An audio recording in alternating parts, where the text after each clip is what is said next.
Okay, in this video, I'm going to show you how to implement our check-in. This feature is available on our impact plan. First thing you're going to want to do is go ahead and create an event. So I have one created here. I'm going to go ahead and click on it. Okay, so here I am in my event. If I go to my setting, you can see that I've already clicked Enable Check-in. So that's what enables people to check in for this event. And you can set a time when the check-in will start.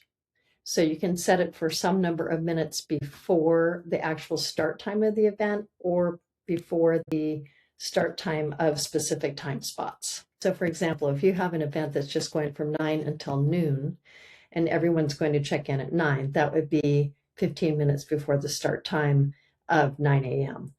But if you have, for an example, an event that's going from, say, 4 p.m. until midnight, and you've got 2-hour shifts in between, then the check-ins will start at 4 p.m.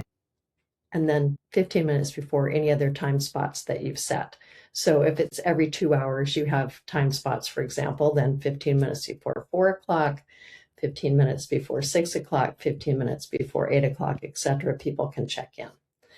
Okay, and here's your QR code. You'll want to download that QR code, and then you can either print it out and have it on printed material at your check-in station, or you can paste it into a web page and have that web page display for people to scan it with their phones when they arrive, or you can do both.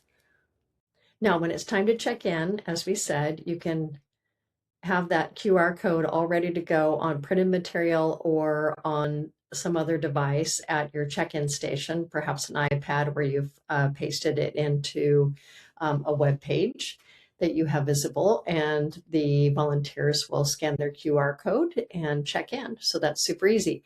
But you also may want to check in people manually.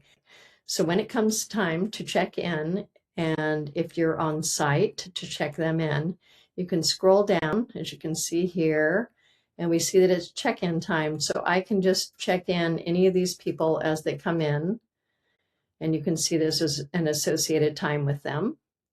And then if they come back out, let's say they get a call from home, need to go pick up a child from school or something like that, then you could check them out and you can check them back in again.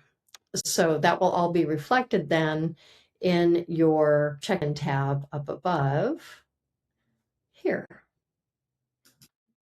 So if I go back to my check-ins tab, and again, this is in progress right now. So we have this date, June 9th, and we scroll down, we see all of these have already ended, but this one is active, which we can see here. And again, all of the names are here with the email addresses. We just have them blurred out, but you can see that person's checked in, that person's checked in, and we can see that that one person I checked out.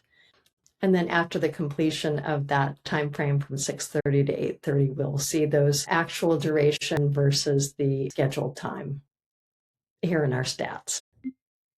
One other thing worth noting here, if the check-ins are not enabled, then you will not see this button here. Okay, so just to show you, if I refresh, notice that it's no longer visible. And then if I check it again and refresh, you can see that it's visible again. Okay, so let's go back to our event page. So here we are on the event page again, and we can scroll down here and let's take a look at today. And we can see that people were signed up for these spots, but we don't see any check-in information here. And that is just the way it should be because the time has already passed for this particular date and event. So we would not see any ability to edit anything on this particular page. This is where you're going to manage your check-ins and see who's checked in and who's checked out. A couple of things to note here. You'll see that they're separated by the dates, and then you'll see the individual time spots if there are individual time spots, which there are in this case. So this one is for June 9th, and we can see the 9 to 10 slot there, and here we see the 2:30 to 4 p.m. slot. And down here we can see past dates and check-ins, check-outs. In each of these blurred areas, that's where you'll see the name of the person and their email address in each of these cases. So if we notice here, we see that we know it's past 4 p.m. This is ended, but someone didn't check out. So what we can do, if you've got a long list of folks, one of the things we can do is come to here and we can see that that's where this check-in is. If there were several of them, so we wouldn't have to do them individually. We can just click here and force checkout. So the easiest way is to just come in here and hit force checkout. Alternatively, by hand here.